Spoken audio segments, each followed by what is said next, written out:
Hi, this is Cousin Russ. Today I want to spend a few minutes on talking about how I use the Family Tree Maker 2014 program with a research log. And I'm going to switch over to my Family Tree Maker program.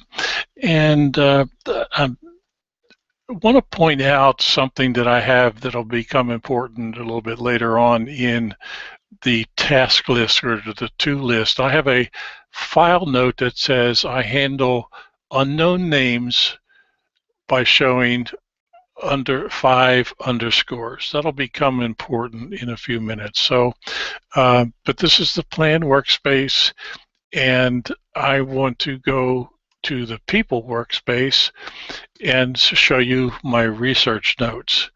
Now, I just went to a person in my tree, and I see notes and I see all kinds of information, but I don't see any research notes. But if I look down here on this toolbar, I see my person notes, and right next to it is an icon that says research notes. Now I'm going to open up that research notes, and I'm going to zoom in a little bit to show you my research notes. Now, I am teaching a genealogy class at an adult care center, and I wanted to teach them to basically practice what I preach, and that is keep a research log. And this is how I've come to use Family Tree Maker for a research log that is working for me. Whether it work for anybody else, I'm not sure. Is it adequate enough? I'm not sure, but it's working for me at the moment. Now, one of the things that I do is I use the bullet list, which is this icon right here, that each entry will be bulleted. And I have found that if I put the date at the beginning of that entry, it works so that I put the date and then what I found or I didn't find. This example file, I don't have any negative results, but I would put in, if I search fold 3 for this person, that no results with the date. So that reminds me of when I looked at that website. Um, but in this case, I have 3 entries uh, for this person where I got the data. Now it says data entry for chart 2 of 3. Now that may not make any sense to anybody, but it does to me, because this information will show up in my source list. So I'm going to go over to the sources list, and when I pull up the sources, it will bring up a list of my sources, and one of them is this entry which says pedigree chart page 2 of 3. So this is the source, and I captured, off of this source, I captured 52 claims or facts about that person, and each of these has this citation associated with it.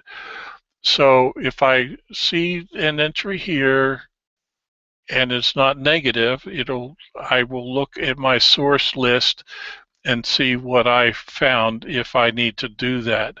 But let's take this 1920 census record that I say, and I also keep these in the most recent at the bottom. So I just add new items as I go down. But let's look at the 1920 census, and I see that this young man was born in 1906, so he was a child. When I deal with a census record, I go for the head of household, and I know that to be his father, and there is the my research log for his father. Now, the 1920 census has some information that I want to capture. I want to capture, because it's presented to me, where the parents were born. It's just going to give me a state information, but it will tell me where they were born. So I'm going to click on his mother, and sure enough, 1920 census, the only thing I captured was the birth state, which is this source right here, That's the 1920 census, and there's the image from the census. So all that census gave me was what state she was born. I got this from someplace else. If I look down here, I got it from that same chart, page 2 of 3. But let's look at if I didn't know the mother's name, I would put her name as 5 underscores space 5 underscores, because as I mentioned in the file notes, that's how I record unknown names. So if I didn't know her name, I would put 5 underscores space 5 underscores.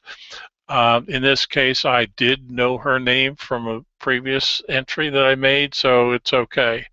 I'm going to go to the father, and I have the same information from the source from the same chart and the census again only told me his birth state.